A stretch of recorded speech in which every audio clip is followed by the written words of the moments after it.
নমস্কাৰ বন্ধুসকল, মই আজি গৈছিলোঁ আইথান দীঘলা গাঁও। তাতে মানে মোৰ ৱাইফৰ স্কুল হয়। মই আজি ৱাইফৰ লগতে স্কুললৈ গ'লোঁ, এপাক বোলো গৈ চাওঁ। তাতে মানে এজন মানুহে ক'লে বোলে বৰ ধুনীয়া বোলে পলি হাউচত বোলে বিলাহী খেতি কৰিছে বোলে, আপুনি বিলাহী লৈ আহিব পাৰিব। তাকে গ'লোঁ, গৈ বিলাহী বাৰীডৰা আপোনালোকক দেখাবলৈ আহিলোঁ। এই কণ বিলাহী লাগি আছে। কণ বিলাহী বহুত লগাইছে, তাৰপিছত লগাইছে ডাঙৰ বিলাহীবিলাক পলি হাউচৰ তলত লগাইছে।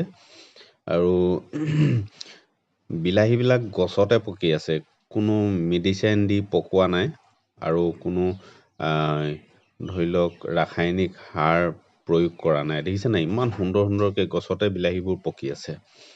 একদম আপেলৰ দৰে লাগিছে, মানে হেন্দালি দি দিছে। বেলেগ বিলাহী বহুতে কৰিছে, কিন্তু এই বিলাহী বাৰীডৰা অকণমান কিবা আনকমন যেন লাগিছে। সেইকাৰণে আপোনালোকক আজি দেখাবলৈ আহিলোঁ।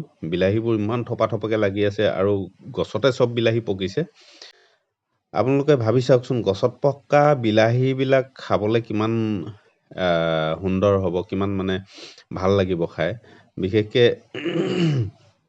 এনেই যিবিলাক বজাৰৰ বিলাহী প্ৰায় আধা কেঁচাতে, মানে বহুতখিনি কেঁচাতে মানে ছিঙি দিয়ে। ছিঙি সেই বিলাহীবিলাক আকৌ মেডিচিনত ডুবাই উঠাই কিনি পকিবলৈ ৰাখি দিয়ে। গতিকে সেইখিনি বিলাহী আৰু এইখিনি বিলাহীৰ মাজত কিমান পাৰ্থক্য আপোনালোকে ভাবি চাওক। এইফালে পুলি পচাইও থৈছে, আকৌ জলকীয়া লগাইছে। এইফালে নেমু আছে আৰু এইফালে কেপচিকাম লগাইছে। কেপচিকামবিলাক লাগি আছে, এই অলপ অলপ লাগিছে আৰু। তাকে বাৰীখন চাই ইমান সুন্দৰ লাগিলে। মানে পলি হাউচত এনেই ওচৰে পাঁজৰে তেনেকুৱা মানে বিলাহী বাৰী নাই, কিন্তু এইখন মই প্ৰথম দেখিলোঁ। খুব সুন্দৰ পদক্ষেপ। এনেকৈ এতিয়া বাৰিষা দিনটোত যদি পলি হাউচৰ তলত যদি এনেকৈ বিলাহী খেতি কৰে, তেনেহ'লে বাৰিষা দিনততো বিলাহীৰ দাম বহুত হয়। গতিকেলৈ বিলাহী যথেষ্টখিনি দাম পাবিছে। কেনেকুৱা ধৰণৰ জৈৱিক সাৰ দি কৰিছে এই বিলাহী খেতিখিনি মই আপোনালোকক দেখাবলৈ গৈ আছোঁ। ভিডিঅ'টো আপোনালোকে চাই থাকক। আৰু এনেকৈ মানুহবোৰে যদি পলি হাউচ দি বিলাহী খেতি কৰে নহয়, বহুতখিনি মানে ইনকাম কৰিব পাৰিব।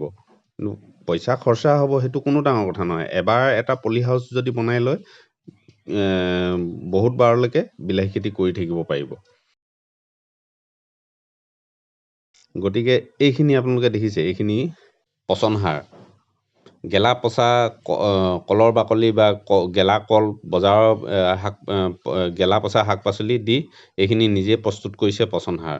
ভিডিঅ'টো চাই কেনে পালে আপোনালোকে জনাব। আজিলৈ আহোঁ তেনেহ'লে, ধন্যবাদ।